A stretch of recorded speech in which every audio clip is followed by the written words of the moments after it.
Welcome to another episode of Complete Developer Podcast, the podcast by coders for coders about all aspects of creating your best life as a developer. I'm Will, the accomplished developer and aspiring software architect. And I'm Beej, the journeyman developer, sharing my journey in development. Complete Developer Podcast is supported by listeners like you. We are now on Patreon at www.patreon.com/Complete Developer Podcast. Join us. What you talking about? What are y'all talking about? We're recording a live podcast. Oh, really? Yeah. Are you recording now or you're about to? We are recording now. Oh, okay. Some of the best and most interesting conversations happen between sessions in the hallways of conferences. If you attend often, you'll find yourself deep in conversation with people just as passionate as you on topics ranging from those of the talks to hobbies or dream projects. This is also a great place to learn about other developers and build lasting friendships. Harrison Owen had a great idea to capture this side effect of conferences to get the most out of these hallway conversations. We're going to introduce open space chats and then listen as I sponsor one at DevSpace this year. But before we get started, Will, what have you been fighting this week? Well, I guess I'll give the update for what happened while you were at this conference. Yeah. The time shift thing is always weird on podcast episodes anyway. So like last week, I did not do a whole lot. Did go to a friend's funeral. So that's 2 funerals in 2 weeks. And that was, that kind of, bummed me out, obviously. But I kind of just took a break. I played some video games. I just kind of eased up on a lot of stuff. I've been struggling, quite a bit since the spring, I guess, getting stuff done. And I think I'm kind of snapping out of it, but I'm still taking it really easy. And it's really nice. I'm like fairly irresponsible right now. It's kind of good. That's pretty sweet. Yeah. So how about you?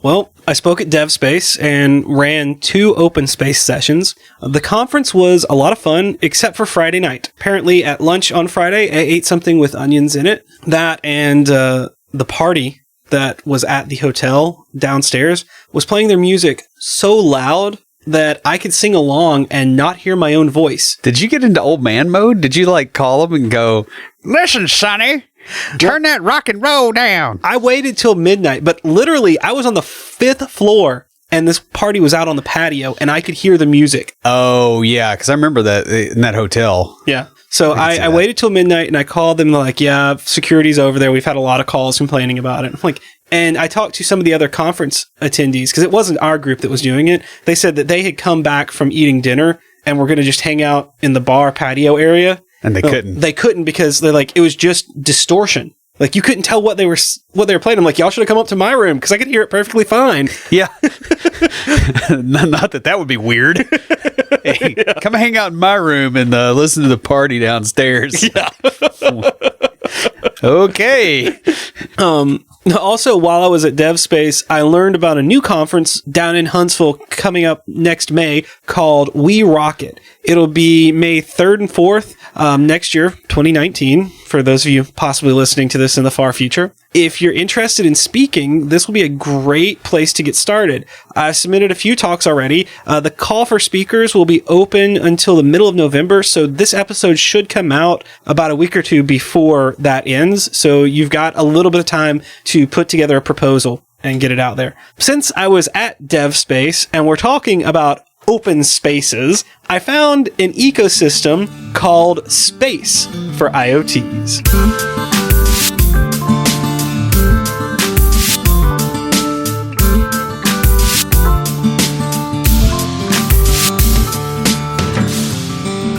Space is an open Internet of Things ecosystem supporting the development and distribution of innovative IoT products. Can you tell I copied that from the website? It is open to all Internet of Things creators, from manufacturers and app developers to retailers and mobile carriers. The goal here is to provide a bigger, better, faster way to bring IoT products and services to the market. They even have special spaces for targeting IoT solutions to the elderly or children, with specifics based on those groups. They provide services for IoT development and release, including platforms, manufacturing support, distribution, logistics, and billing. It's a really great thing. I'll have a link to their website in the show notes. Who's talking to us this week? We got some website feedback from Louisa Binkendorf. Hello, I wondered if you had anything planned on blockchain. We can add that to our backlog of topics. Here's the thing with blockchain. We can't, like, sending out emails through Mandrill and stuff that actually, like, triggers spam filters. Like, that, just the word blockchain, it kills your deliverability. So that's interesting because a lot of people are using that. It's a spam, yeah. Huh, that's interesting. So, Louisa, like Will said, we'll add that to our backlog.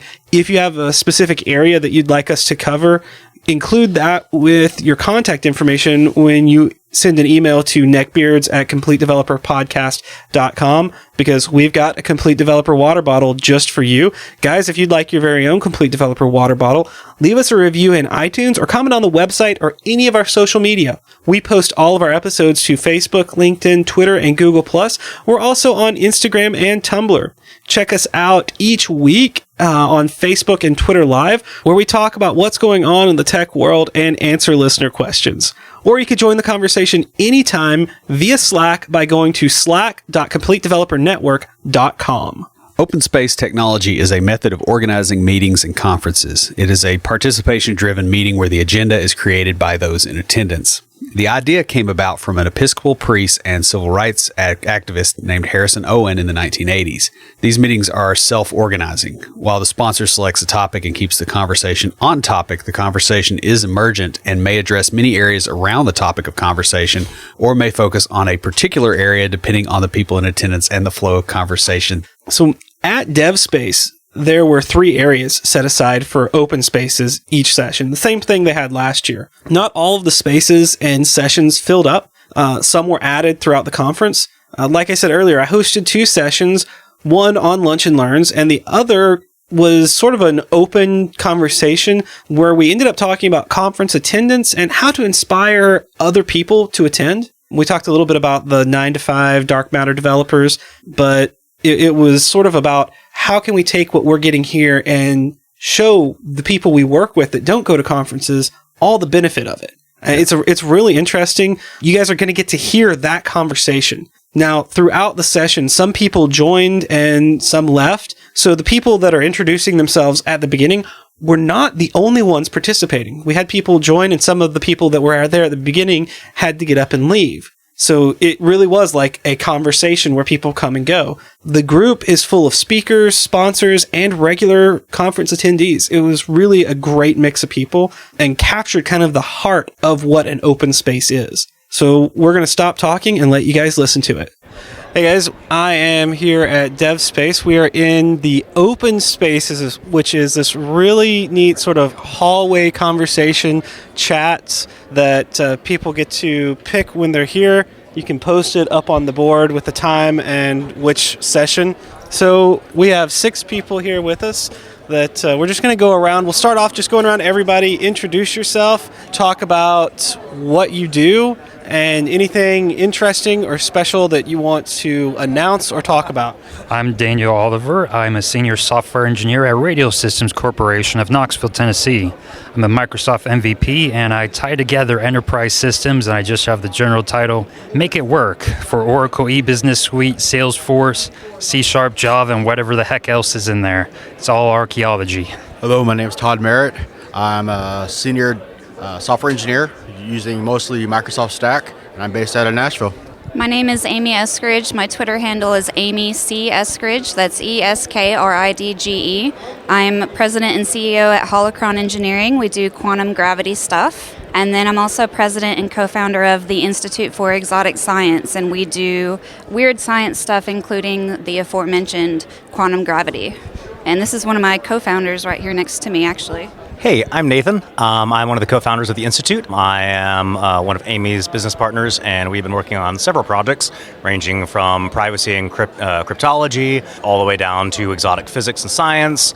My full-time gig is I'm a consulting creative director, and I deliver ideas for a living. I love condensing things that are very technical and learning how to translate them to lots of people in lots of different ways. So, yeah. Hey, I'm Marcia Inslee. I'm a software engineer. I'm board member and founder of We Rocket Conf, which is a new technology conference coming here to Huntsville May 3rd and 4th, 2019. We're a diversity and tech conf, but we're mostly covering the cloud and embedded systems this year are some of our major themes, among other things. Hi, I'm Greg Beamer, currently in a VP role with a healthcare services company called Atlas LiftTech, formerly for the last 8 to 10 years consulting, 8 years with UST Global. I'm generally the contrarian as far as the speaker, so I'm the anti-speaker. So why don't you guys tell me what you have gotten out of the conference so far, because we're in the afternoon on the last day. Let's hear what you guys think about it. Well, I just popped in today, so I've been kind of,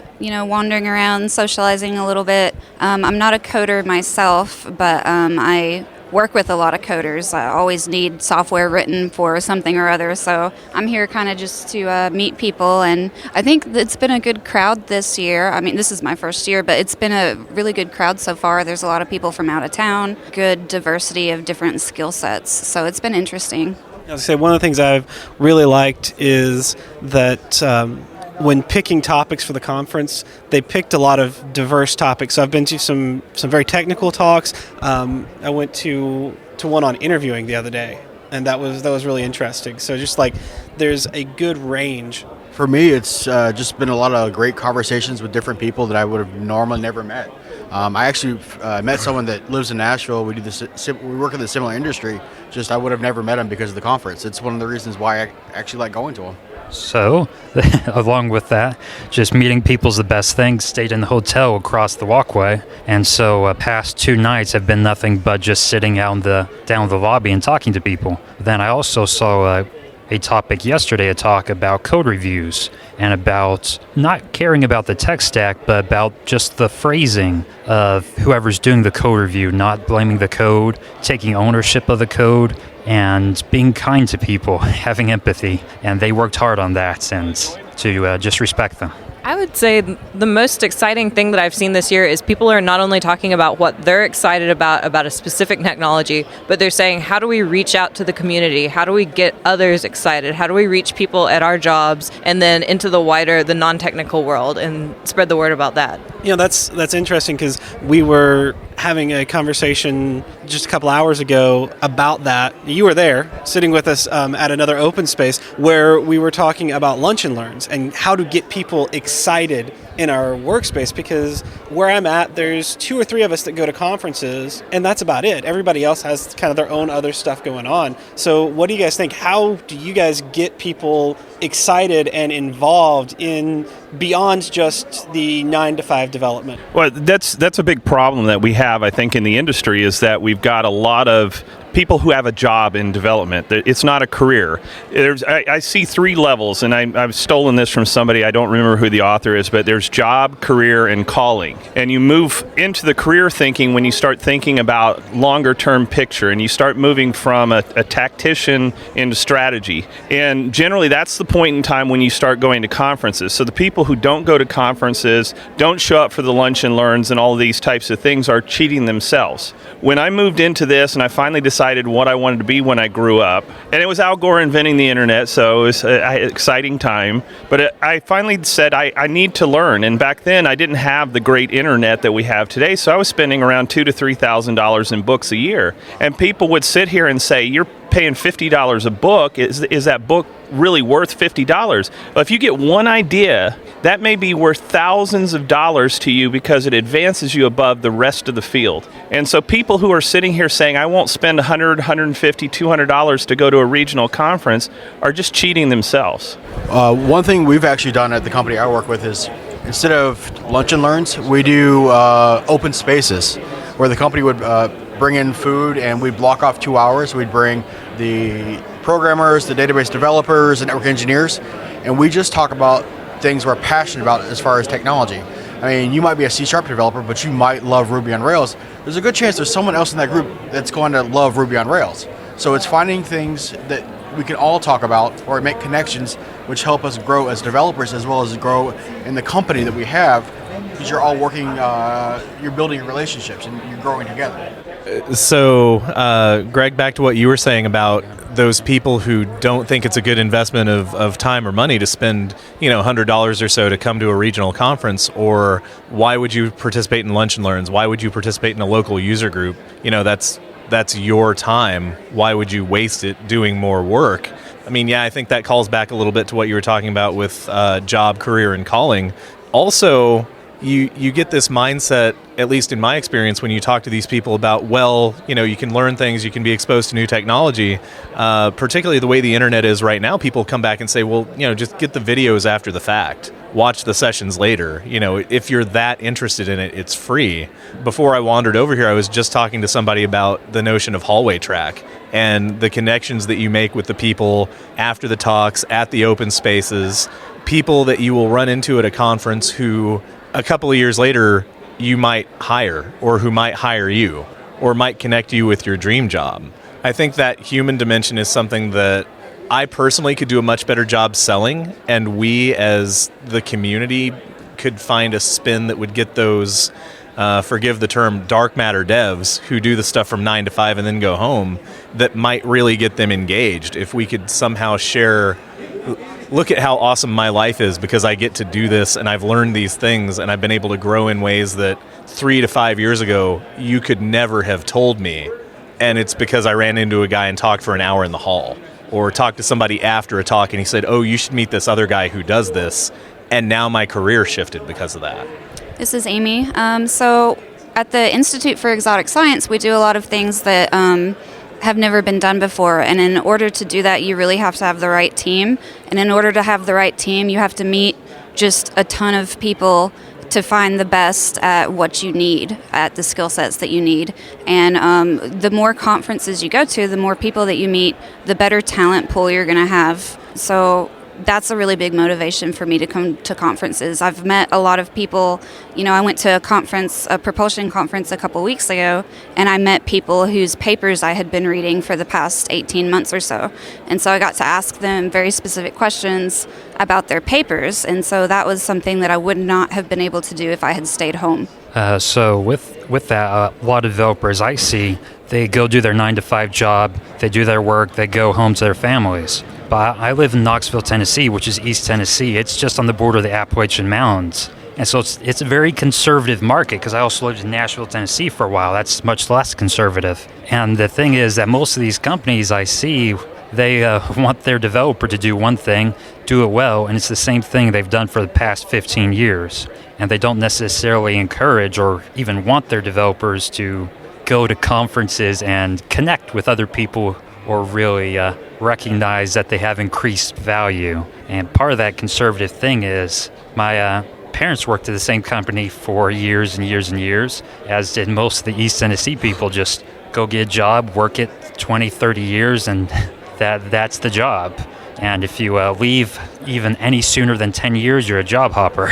So it's just a lot of conservative market, and developers, they are what those companies want right now. Building on that, going to conferences, you actually get a great opportunity to make great friends. The first time I was ever at CodeStock, my now friend, I never met him at the time, we were both going to the elevator. He said, hey, what are you doing? Are you at the conference? And 5 years later, we still hang out, BS all the time, and it's great relationships that we build here. Well, that's like Greg here. We met at DevSpace last year, found out we lived right near each other, so we see each other at restaurants and at pubs all the time.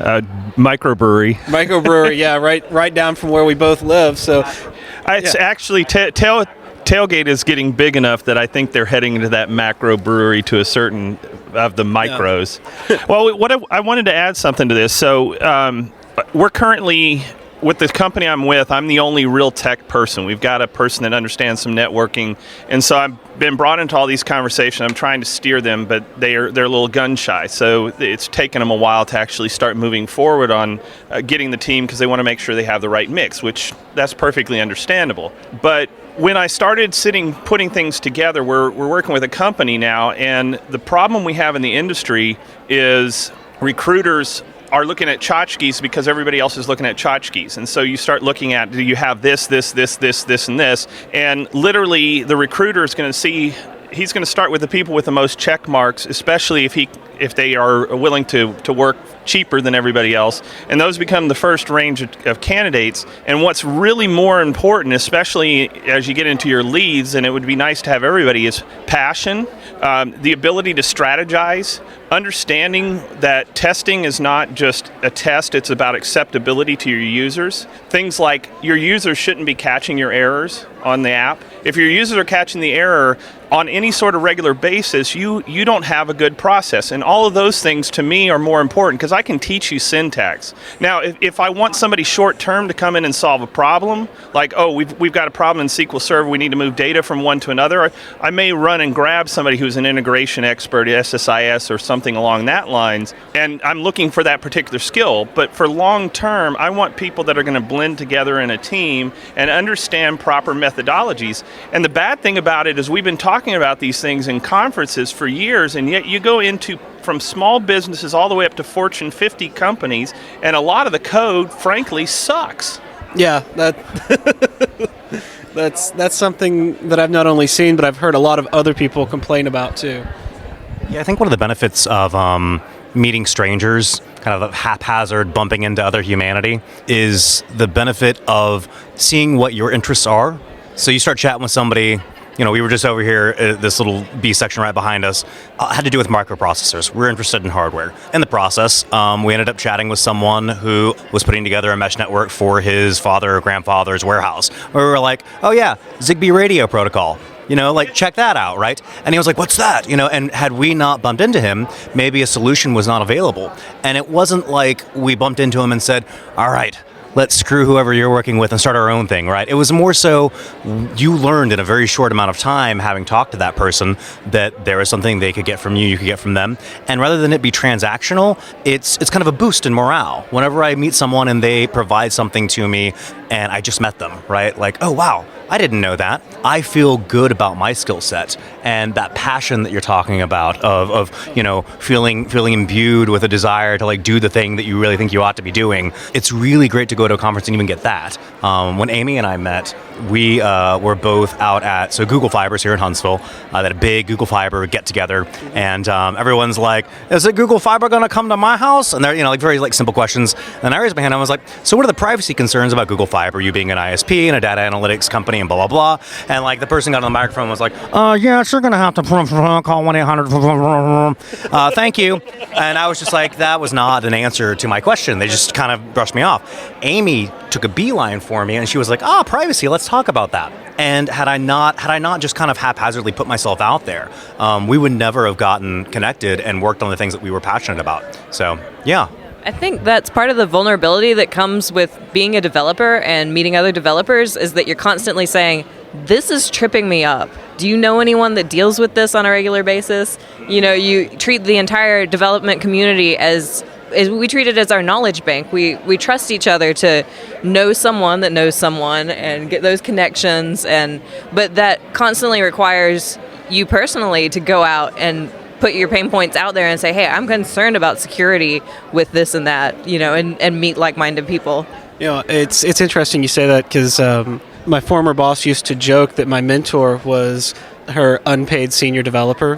When I was a junior developer, if I had a problem and someone at the office couldn't solve it, I'd go to him. I mean, I wouldn't give him business details, but we'd talk code and I'd ask questions. And she joked, she's like, yeah, I have no problem with that, because you're learning stuff that we can't provide and bringing it back to the rest of the team. So having those friends in the community and meeting people at conferences that you can then learn from as you go along, or make those connections and go, hey, about .NET MVC and I don't. I want to learn something, or we have an app that I have to maintain.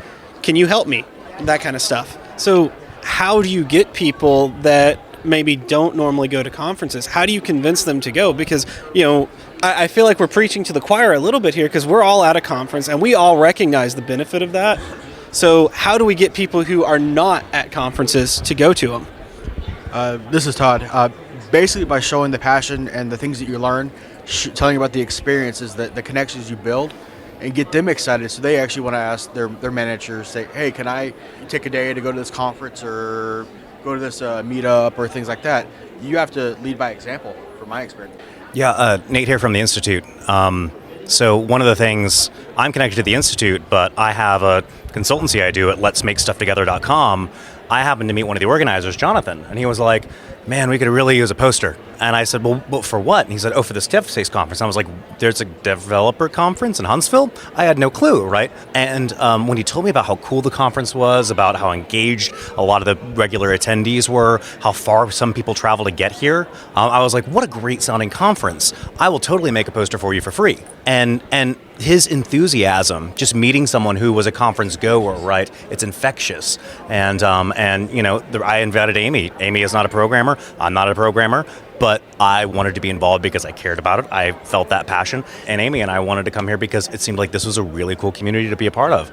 So, yeah, it grows on you. I would say, too, if you're at any size company and you're a developer, you know someone probably that's over your head that's your boss. So go to your boss and say, what processes do we have in place for helping people go to conferences? Because it's not just, some people legitimately cannot afford to go. And that's, I know DevSpace helps out with scholarship tickets and with student tickets. And there's always those options. So if you hear of them, pass it on to your networks, but also see what structures are in place with your work or push to get those structures formed so other people can go. Yeah, even if money is a concern, there's always a local meetups and user groups. Those are free, and they usually give you dinner. So, I mean, I'm sure you could probably work out maybe an extra 20, 30 minutes to get out a little early just to go to a meetup so you can learn more and make you better at your job. It'd be hard to give me a business case where they would try to turn you down for that. Just my experience. Yeah, and just in Nashville, where we're located, you've got the .NET, you've got SQL Server, you've got Agile, you've got functional programming. I think there's a machine learning, Azure, APIs, Angular. So wherever you're at, get on Google or look at meetups.com. Google your city for user groups. Yeah, and to add to that, if there isn't one in your area and you're passionate about something, start one. That's what I was going to say, but there's also a developer launchpad that are run by these two really awesome guys that have a great podcast. That's one in Nashville. It's for growing your career as a developer. So I ran the Nashville.NET users group in 2000 for most of 2017. And now I run the Knoxville Microsoft Azure users group. And when I ask people why they don't come, the usual thing is scheduling and location. Because as it turns out, a lot of people have long commutes, and the time is a factor. Because having like 6 o'clock being the traditional time in Tennessee, I think, for a meetup, that's them waiting around an hour after work, spending an hour and a half at a meetup, and then spending another hour to drive home. And so by the time they get home and I get situated, it's about 9 o'clock, 10 o'clock on a Thursday night or a Tuesday night. And so it's kind of hard to justify that if they have a family and are ready to go home to them. And what's interesting when you get into the whole user group thing is that it's the same as the conference. All the things that are going on behind the scenes, going out for a beer afterwards or something along that line, and having the conversations and getting to know people. And this particular conference, Jim Holmes got up and spoke about some tragic things that happened in his life, but watching the developer community around speakers and people that go to conferences and how well we become a family of sorts.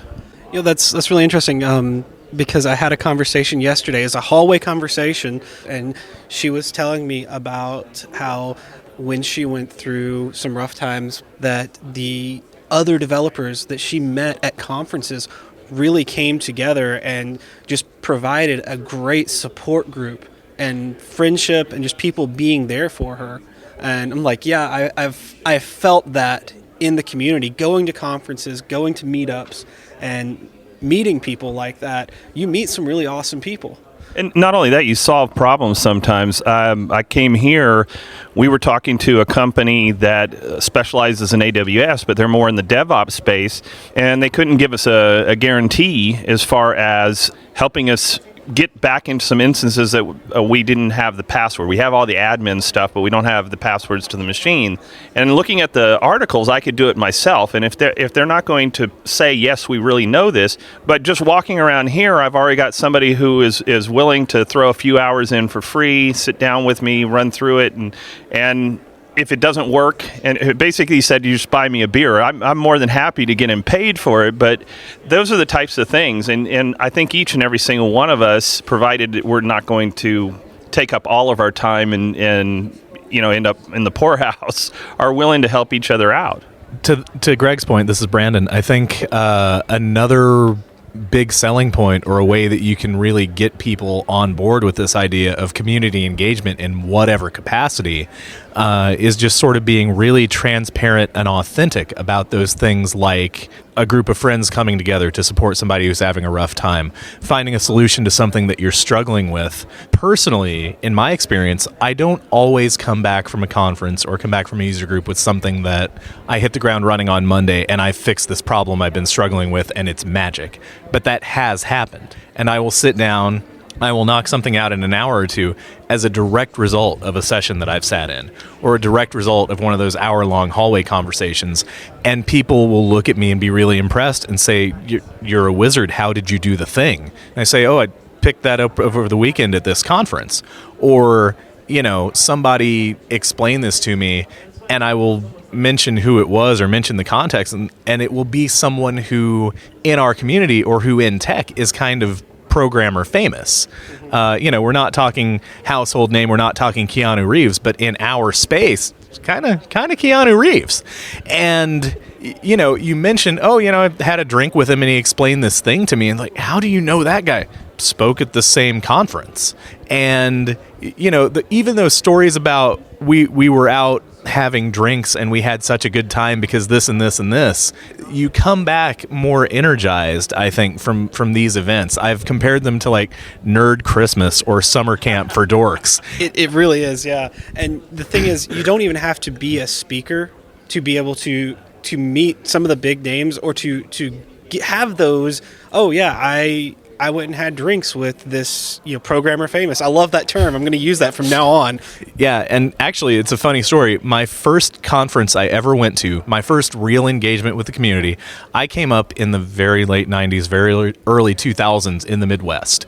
And the notion of the developer community was sort of the opposite of my experience of it now. It was, I'm going to hoard all the knowledge I've got. I fought for this. I'm not going to share any of it with you because you might get ahead of me. And I came down to the Southeast, to Chattanooga, finally went to a conference called DevLink for the first time, and a friend that I had grown up with from the age of about 8 or 9 was speaking there.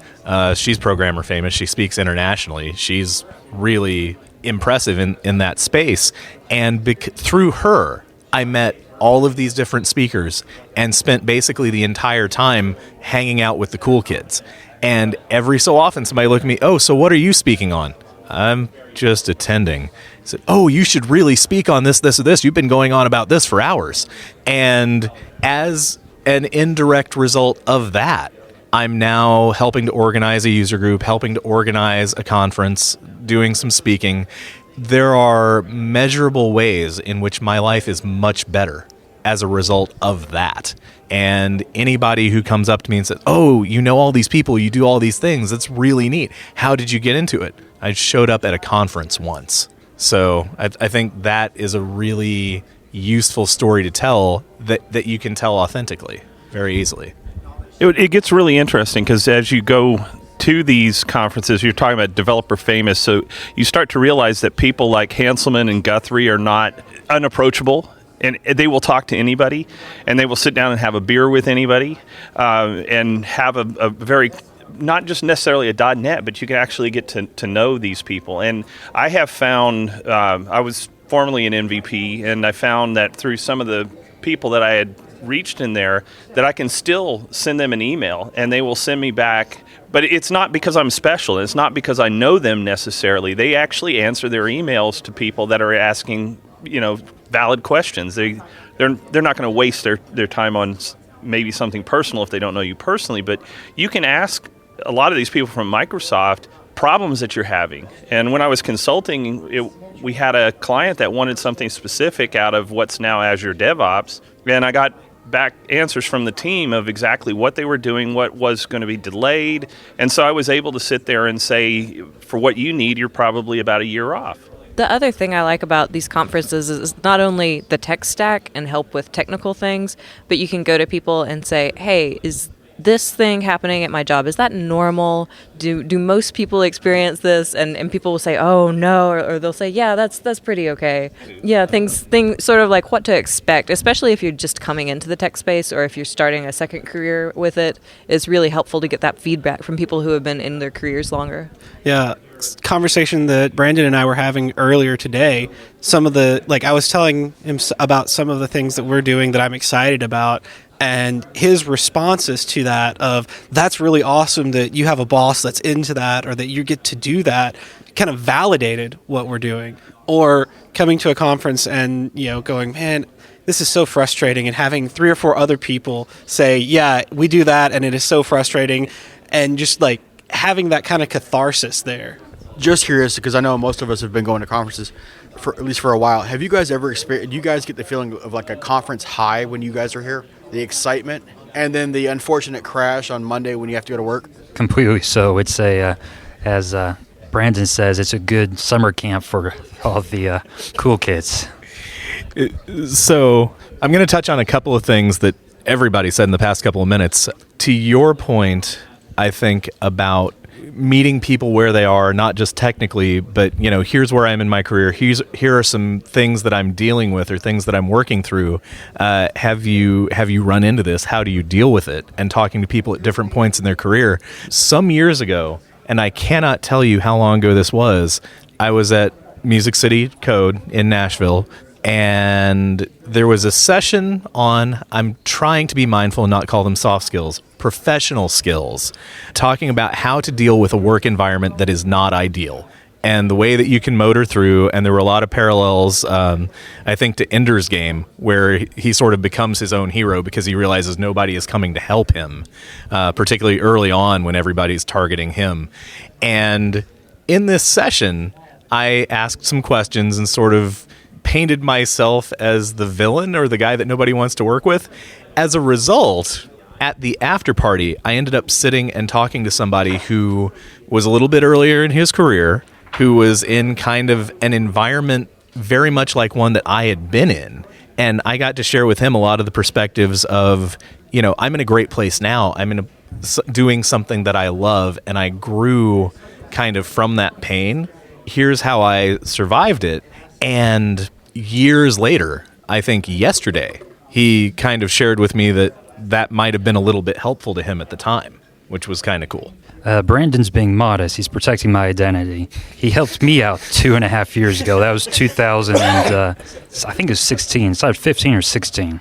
And so Brandon helped me through an interesting point in my career where I just had no idea what I was doing. And sort of to that point about getting the conference high and then, having it maybe mellow on Monday, I have had user group and conference high for the longest time. Ever since I discovered, hey, I could go to some place where people are just as excited about this stuff as me, and I can talk to people instead of going home to my wife who says, oh, how was your day? And then I've got her for 30 seconds before she enters the coma when I start talking about nerd things. I can talk to people who say, oh, what are you working on? And they get as excited as I am when I talk about it. As an attendee, going and listening to some of these talks, going and running into other people in the hallway and connecting with something that gets me excited, that other people are even more excited about, is huge. When I've started speaking recently, when people come up to me in the moments after my talk and say, hey, this part really resonated with me. That was a really great point. I'm going to go back to work and look at this with this perspective that you've just given me. That is huge, because I forget who I stole this from. Somebody said to me once, it doesn't matter if I'm giving a talk and there's one person in the room. If it is the right person and it resonates with them, it was more than worth me giving that talk because it helps move that needle. And I have given something back to the community that's given me so much, and a little bit of me is going to persist, and who knows what that person is going to go do as a result. And then I've had people come up to me a year, 2 years after a talk and say, hey, I was in that room. I still use some of the things that you shared. And that doesn't go away on Monday. That persists for a long time for me. Yeah, the first time I came to this conference, I had 3 speaking slots because they were having a difficult time getting enough speakers. And my third one was the last day. They may have been one day but it was the last session. And 2 people showed up, plus another person who I sat through her talk showed up. So we had 3 people, and the 2 people came in because they had a particular problem. And I said, I can sit here and speak, or we can, since nobody else is coming in, it's the end of the day, why don't we just focus on your problem? So we essentially got into a consulting session. I can tell you in user groups, I had recently switched to a newer version of SQL Server, and I had forgotten my adapter, and I didn't have an adapter that went down, and nobody did, that went down to the old style, the old VGA. And so another guy tried to put it on his, and we were able to show the presentation. But that one went from TFS into a session on Agile and how to make Agile work. And it was one of the best talks that I've ever done. So sometimes things end up getting hijacked and they work, and you allow them to do it. I think another really important part here, though, is mentors and mentoring people. I have met a couple of people that I've mentored, and even though I'm quite senior now, if I want to get into a certain area, or I see somebody that has something, or a soft skills or professional skills talk, on something like emotional intelligence or somewhere along there, I'll ask if they are willing to talk to me and kind of be in a mentor role where we can get together and have a call once a month or whatever and start talking about what I'm finding and how they can steer me. And at the same time, I do that for people that want to get into architecture. I'm more than happy to talk to somebody about how you move from tactical, solving smaller problems, into this more strategic.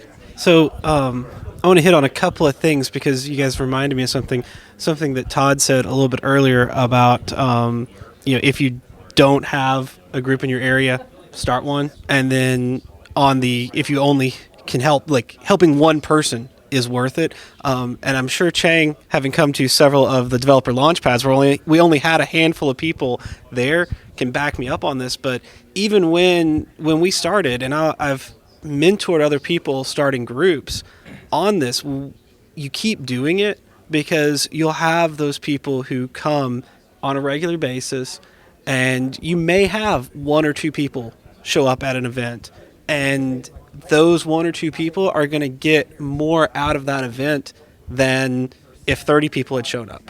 And so we keep doing what we're doing because if we can help that one person to know what they need to know, or a lot of times it's like just sitting there talking about the job process. Like our group is for helping people move up in their career, and we work with a lot of people getting into the industry.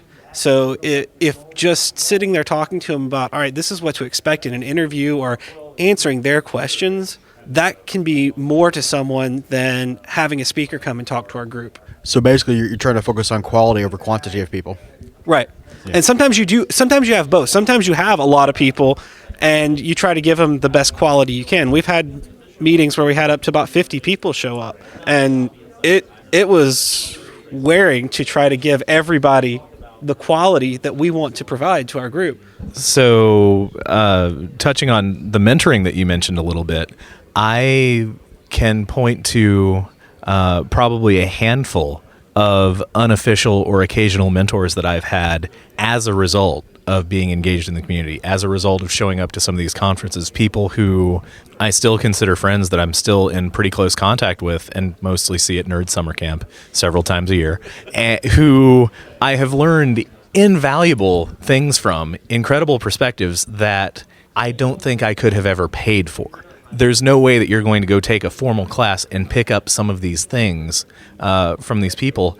And personally, I've been in a position to mentor some other people that I think I can draw a direct line from my community involvement to that.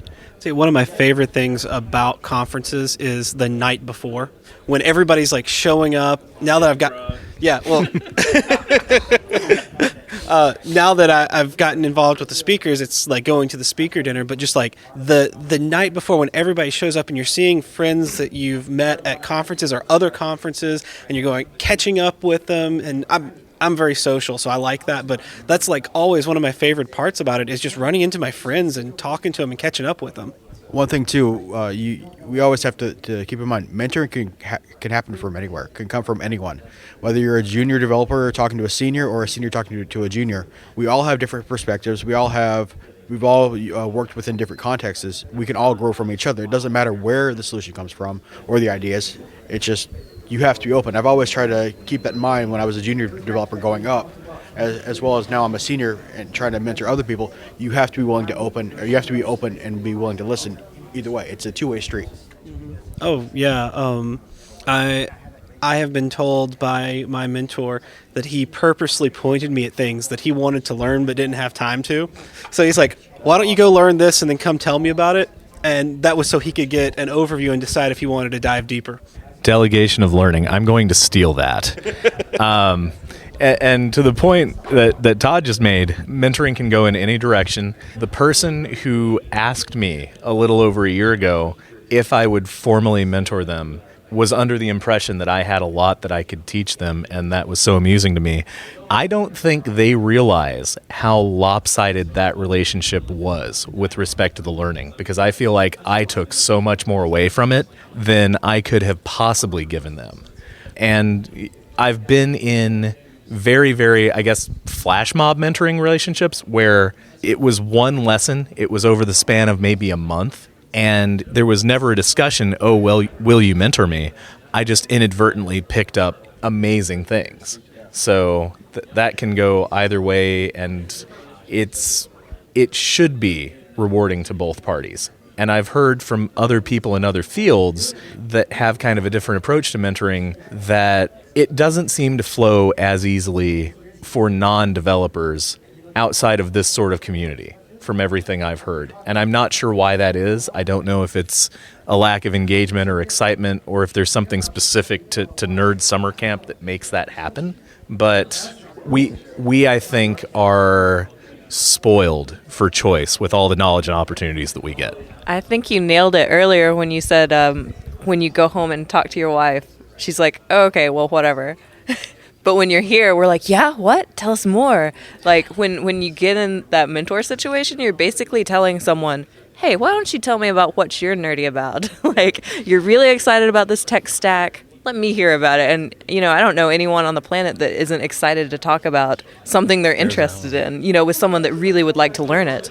Yeah, so my wife still doesn't know what I do exactly, to be perfectly honest. And she tries to describe it to people. And I got her away from he works in computers, because then people think that you can fix their virus problems.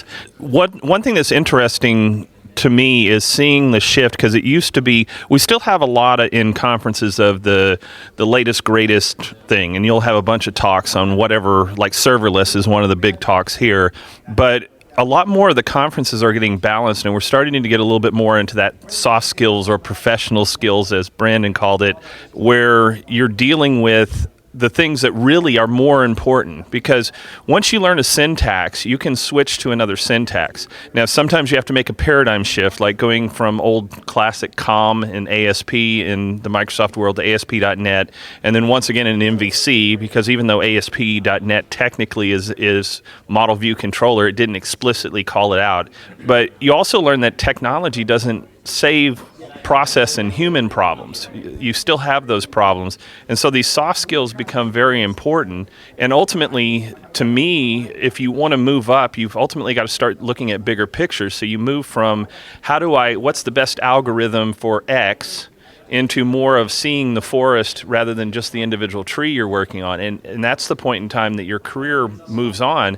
But you almost have to get into some of the soft skills type talks or into the books and start learning a little bit more about yourself to be able to make those paradigm shifts in thinking, because everybody seems to think it's all technical, and that's why the recruiters have all the bullet points, and they're looking to make sure everybody has X, Y, Z, A, B, C on their resume. So we're talking about soft skills, about things we learn, all the amazing benefits we get from conferences. And earlier we asked, how do we get people to go to conferences? Well, are we bringing the benefits of the conference back to them? Are we truly bring back a formal or informal mentorship relationship? Are we bringing back what we learned? Are we practicing what we preach when we go back to work? If they don't see us really benefiting from it and really changing how we do things, why should they care? That's true. And I know we're saying soft skills. I think we talked earlier about how the term soft skills is almost uselessly generic because it means everything not technical. So you have communication, you have productivity, you have work-life balance. So those are some of the things that if you guys aren't, if someone is listening that's not aware of what that means, that's kind of how it breaks out. But something that helps me the most at conferences is when I read between the lines and I see, how does this person approach a problem? How does this senior developer think about approaching a problem that they've never seen before? That's something that's really useful for new developers to learn, is just a framework for approaching new software problems. One thing too, sorry to jump back to Brandon's point about the mentorship and how other industries or other areas, the mentoring isn't the same two-way street. I think it could be because as technologists, we're passionate about what we do. We love sharing, we love learning, and that could be maybe the big reason why we do this, as opposed to others and struggling with mentoring and things like that. It's just the passion behind what we do and willingness to share and grow, because when we mentor, we grow ourselves as well. Yeah, I think you learn just speaking. You learn more preparing your talks or writing books or any of these types of things. And as far as the comment you were talking about, where what do we bring back? Unfortunately, I think a lot of times in IT, the point in time when they realize that the conference paid off for you is because you just got an extra $20,000 in another job somewhere else. Yeah, I know with where I work, talking about bringing it back, we when they let us count it as training, we have to come back and do a knowledge transfer or like a dev chat on something we learned. My first time doing that, I ended up pulling 3 talks out of the stuff that I got back from the conference. And it's actually changed some of the way that we structure and develop our code. So it's really cool. That reminded me, just as we were talking about what do we bring back, how do we kind of live or show the benefits of what we're getting from these conference experiences. I think I've accidentally done that a couple of times. You know, have a hallway conversation at work or at lunch with somebody where I had just come back from speaking somewhere and I said, oh yeah, I gave this talk. I was stressed about it, but it went really well. And so I'm still pretty buzzed about that. People seem to receive it well. And somebody said to me, I could never do that. There's nothing that I know, there's no perspective that I have that a room full of people would want to hear about. And I just offhandedly, and didn't remember this until much later, said something along the lines of, you sound like me 5 years ago. That's exactly where I was, and I'm going to tell you what other people have told me.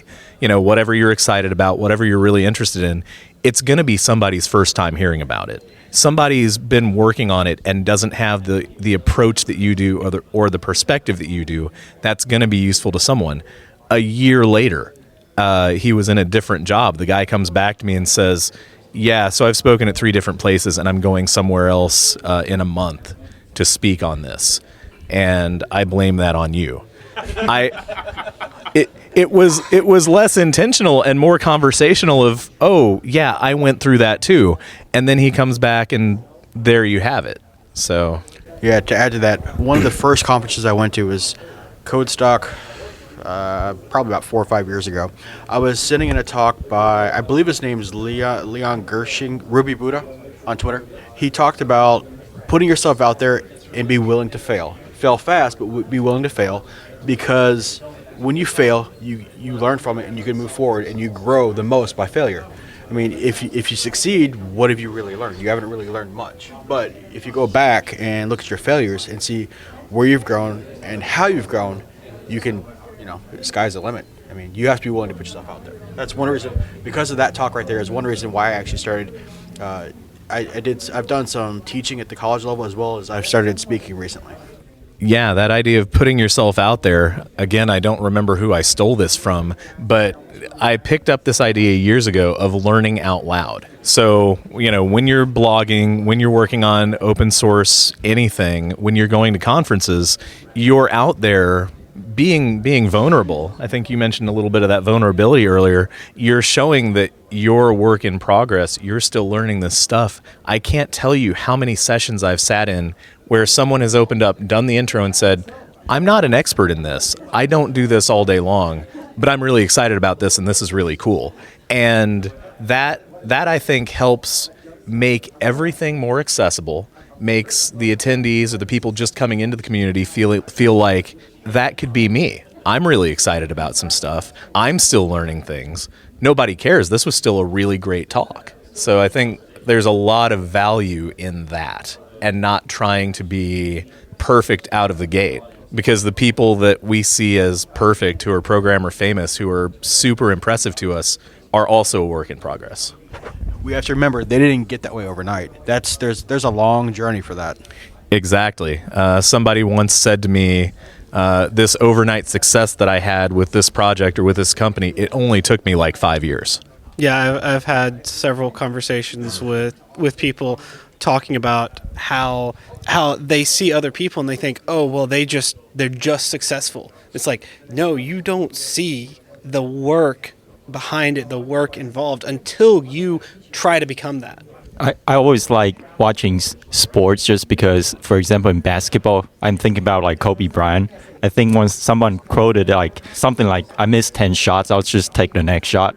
And if a sports superstar is not afraid to fail, all the burdens on him, he's probably much more at stake than me, and I can probably afford a couple of failures and not having to worry about embarrass myself. And I think this is like one of the mentality of software development overall is the craftsmanship mentality, and you have to fail to become a craftsman anyway.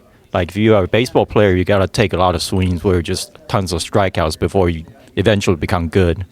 If you're smart about it, you learn from. And you're not going to be able to do this all the time, but you learn from people who've already made the same mistake, and you learn not to repeat their mistakes. So you go out and you search it. I've worked with other cultures, and I've seen how some cultures just try to find who to beat up when you have something go wrong. And I've led teams and have had to deal with that mentality that when you're wrong, you need to be beat up. And it shocks them when you sit here and I don't care why it happened. So much as what are we going to do to fix it and what did you learn? And as long as somebody can tell me what they learned, I know that now I've got a better developer out of it. And so that's all part of that team mentality. Getting the right team together is realizing that you're not going to do everything right the first time. And I wish more organizations would build refactoring time into their normal day-to-day development so we could fix these, because we have so much technical debt in most of our stacks because we're never given time to go back and refactor it out from what we've learned. If somebody said, how do you know that you're progressing in coding and everything else? And I said, if I ever get to a point that I look at code I did a year ago and said, I wouldn't change a thing, I need to retire immediately because one of two things has happened. Either I've become an idiot or I've become so good that I need to leave on a high note. Speaking of leaving, that is like the perfect close for the session. That was good. Yeah.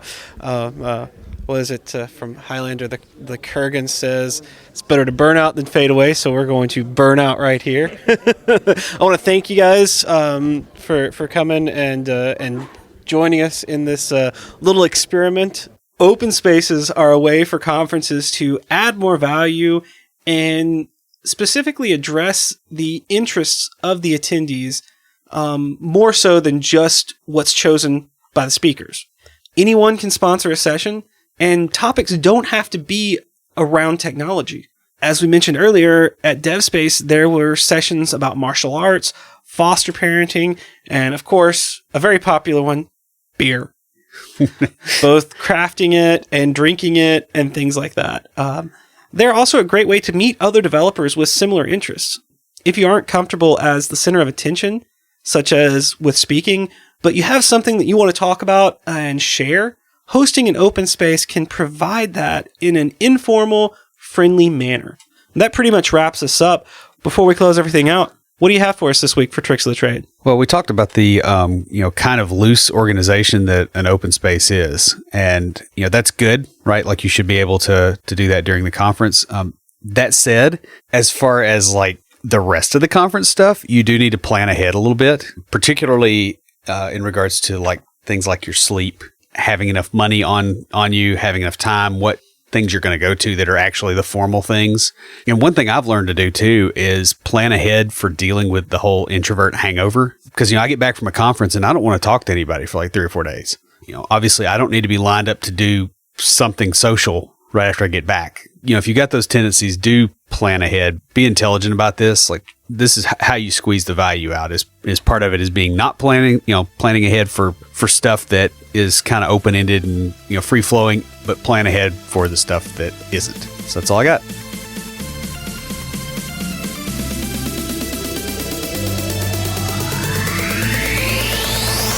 Stand by for Titanfall. If you have a question or comment, please email us at neckbeards@CompleteDeveloperPodcast.com.